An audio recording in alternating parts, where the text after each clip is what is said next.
E bem-vindos a mais um Livrinhos com Café.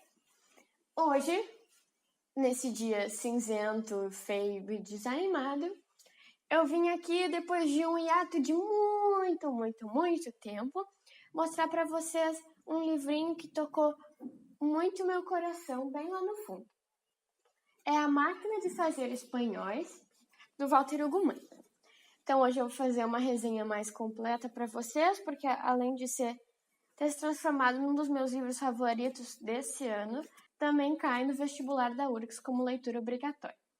Então, o Walter Hugo Mãe, ele é um escritor português, ele não é brasileiro, e então a escrita tá em português de Portugal, foi uma coisa que eu identifiquei.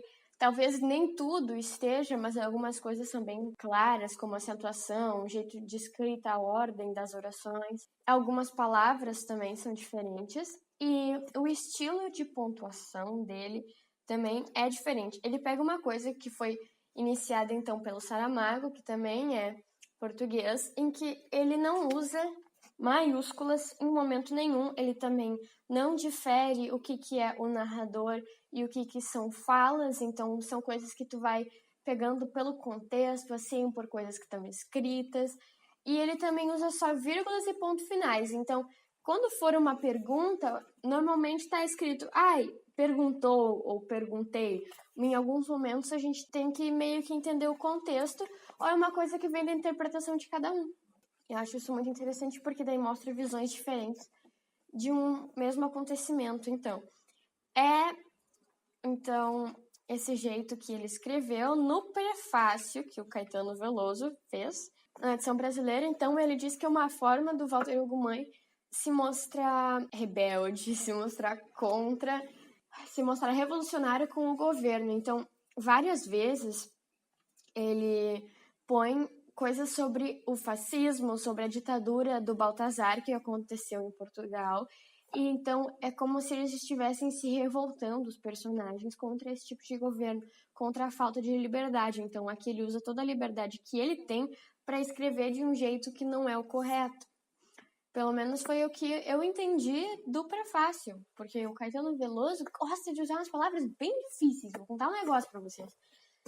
Então, isso então que é deduzido do jeito que a obra é escrita, porque ela é diferente. Mas a parte mais legal é que a Biblioteca Azul, então, da Editora Globo, pegou todos os livros do Walter Hugo Mãe e fez, então, em edições que é redondinho nos cantos, cada uma tem uma cor diferente aqui nas bordas, e as cores e os desenhos são bem chamativos, inclusive as aquarelas quem fez foi o próprio autor. Sim, e ele é um autor contemporâneo, tá? Ele é jovem agora.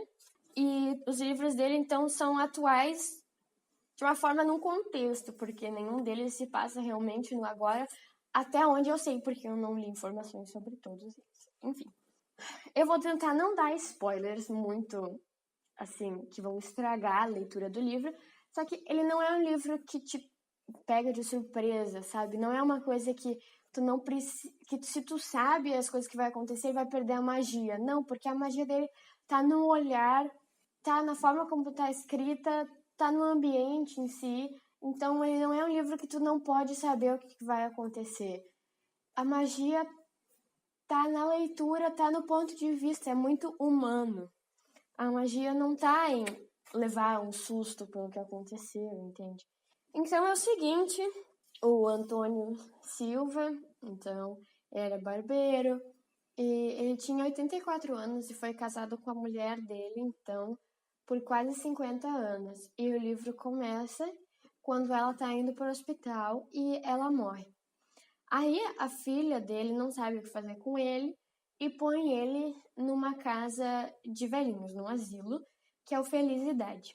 E conta, então, toda a trajetória do Silva, que eles se chamam pelo sobrenome lá, entre eles, os amigos velhinhos, e conta toda a trajetória dele lá. Então é muito profundo, porque é do ponto de vista dele, ele é todo narrado do ponto de vista do Silva. E para ele perdeu o chão, ele perdeu a vida. Nada mais faz sentido, porque ele viveu pela mulher dele, pela família dele, a vida inteira. ela era um amor verdadeiro, assim, um amor concreto, e inclusive ele se vangloria várias vezes, porque essa foi a única conquista grande da vida dele, que foi realmente ter encontrado o amor. Ele sempre diz que a vida dele foi insignificante, menos nessa parte, porque ele conseguiu uma coisa muito rara e ele amou ela em todos os momentos da vida dele e ele não sabe mais o que fazer sem ela. Então, além desse impacto, ele não vê mais sentido nenhum na vida. A filha dele também, no olhar dele, então, diz que ele não é importante e coloca ele no asilo. E aí, no início, ele não fala com ninguém, ele é super mal educado, ele se sente muito revoltado. E ele tem sonhos constantes com abutres vindo comer ele, como se ele tivesse já morto e eles estivessem comendo ele, mas ele está sentindo. Então é, na verdade, uma metáfora, ao meu ver, de que ele sente que ele está ali para ir morrendo aos poucos e ele sente que a morte está vindo. Então ele tem constantes pesadelos com isso. É muito bonito de uma certa forma e triste ao mesmo tempo, porque reúne, então, todos esses velhinhos que têm a mesma sensação de que eles estão ali e que em qualquer momento eles podem morrer, porque é assim que eles se sentem pela idade deles. E aí mostra como eles acabam se reunindo, como eles acabam se tornando amigos e vem sentido em ficar vivos, vem uma felicidade naquilo por um momento ínfimo, sabe? É muito bonito isso, é bem tocante.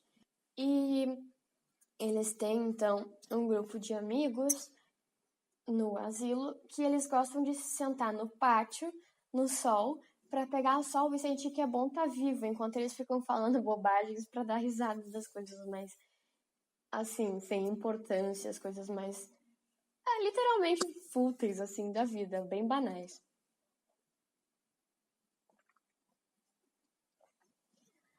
Eles são, então, o Sr. Pereira, que foi o primeiro amigo do Silva, o Silva, o Esteves sem metafísica, que na verdade é o Esteves do poema do Fernando Pessoa, A Tabacaria.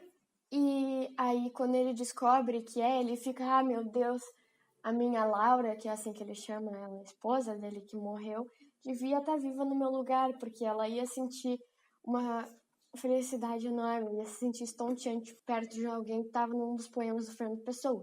Só que daí fica aquilo, assim, uma indagação sobre o Esteves. Será que ele estava falando a verdade? Será que era só um delírio de velho, sabe? E, inclusive, ele tem quase 100 anos. O Silva da Europa, que é o outro Silva, eu não vou explicar porque esse é o nome dele. E também o Anísio dos Olhos de Luz. É que ele chega bem mais da metade pro fim do livro. Então, ele não tem passagens tão marcantes que nem eles. Só que o que vai acontecendo ao longo do livro, eles vão morrendo.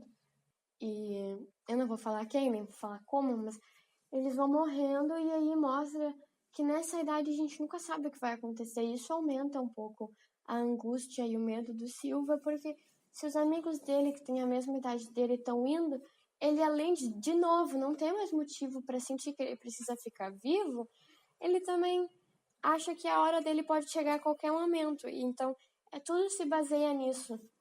Ele também revê alguns momentos da vida dele, de quando ele era jovem, e aí ele reconta no livro. Às vezes ele está contando para alguém, às vezes ele só está relembrando aqueles momentos na mente dele. Então, como tudo é narrado em primeira pessoa do ponto de vista dele, então, às vezes pensamentos e relatos se confundem, mas aí dá para discernir no final no contexto e às vezes também não faz diferença.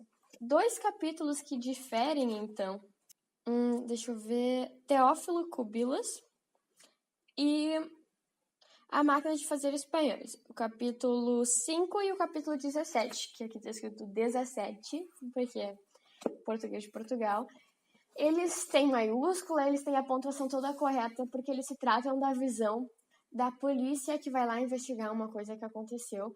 Na verdade, ocorreu um incêndio numa das partes, então, do asilo, e aí eles vão lá investigar para ver o que aconteceu, se foi proposital, se foi um acidente. E aí é do ponto de vista dos polícias, que nem eles chamam no livro, e então tem as maiúsculas porque eles fazem parte do governo, eles não são parte de algo de fora, de uma visão diferente. E várias vezes, esses amigos, os velhinhos, quando eles estão reunidos para conversar, eles ficam conversando sobre o fascismo. Por quê?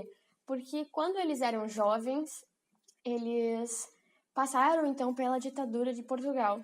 E aí eles ficam falando de como aquilo prendia eles, como eles não tinham liberdade, como eles eram obrigados a seguir indiretamente o que o governo mandava para não ser então preso ou acusado. E várias vezes o Silva ele se mostra muito arrependido de não ter demonstrado que era contra o governo, de ter ficado ali, sabe, sentindo que aquilo estava fazendo mal para ele, mas ao mesmo tempo não fazendo nada. Então ele era um passivo, ele aceitava aquilo indiretamente. Então quando ele está perto da morte, ele se arrepende muito por não ter lutado mais pelos direitos. Ele também, então, eles ficam discutindo sobre os pontos de vista e como aquilo fez mal para eles. Quem é o mais revoltado com isso é o Silva da Europa. Ele fica assim, ó, muito, assim, como eu posso falar? Ele fica explosivo quando ele fala disso.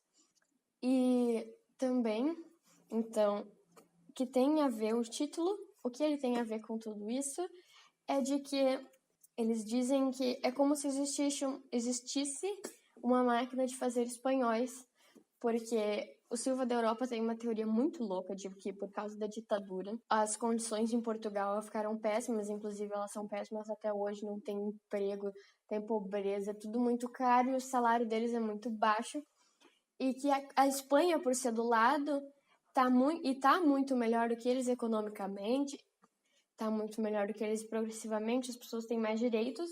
Então, na verdade, Portugal seria uma máquina de fazer espanhóis, porque todas essas questões trazem o desejo de os portugueses quererem ser espanhóis para terem melhores direitos e ficam querendo que Portugal volte a ser parte da Espanha, que nem foi lá perto de 1800, se eu não me engano.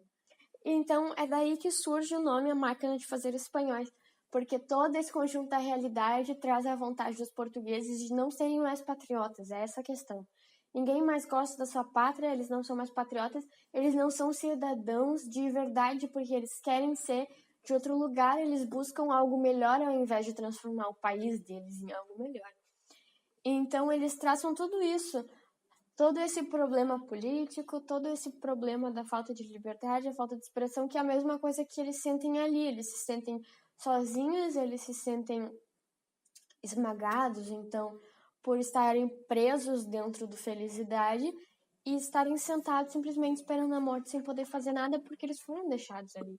E mostra esse convívio, como a amizade é importante e como é bom eles estarem com pessoas que passam pela mesma situação ali, porque eles dividem esses sentimentos angustiantes. Então, é algo muito tocante, porque, afinal de contas, é uma coisa que vai acontecer com todo mundo em algum momento. Então, gente, esse foi o livro dessa vez. Eu não tenho tempo suficiente para falar tudo o que eu queria falar desse livro, porque ele foi muito especial para mim, porque é muito interessante ver o ponto de vista das pessoas que estão passando por isso, sabe? Tudo bem que Walter Ugumãe não realmente está passando por isso, mas mesmo que seja uma ficção, se aproxima muito do que realmente parece real. Então ele é muito bonito, ele é muito sentimental e ele é crítico ao mesmo tempo. Então eu recomendo a leitura, mesmo para quem não quer ler, que tem que ler só porque é o livro da faculdade. Vai valer a pena o tempo que tu vai ler, porque ele vai mudar o teu jeito de ver ou talvez te faça apreciar um pouco mais a leitura, apesar de a leitura dele ser uma coisa mais complexa, pelo jeito que ele é escrito, pela estética. Mas enfim, eu espero muito que vocês tenham gostado e que vocês deixem o likezinho, se inscrevam e voltem da próxima vez. Beijinhos da Dona Cult. Tchau, gente. Quanto tempo já foi? Tu gastou o take da xícara perguntando quanto tempo já foi. Tem 6 minutos e 45.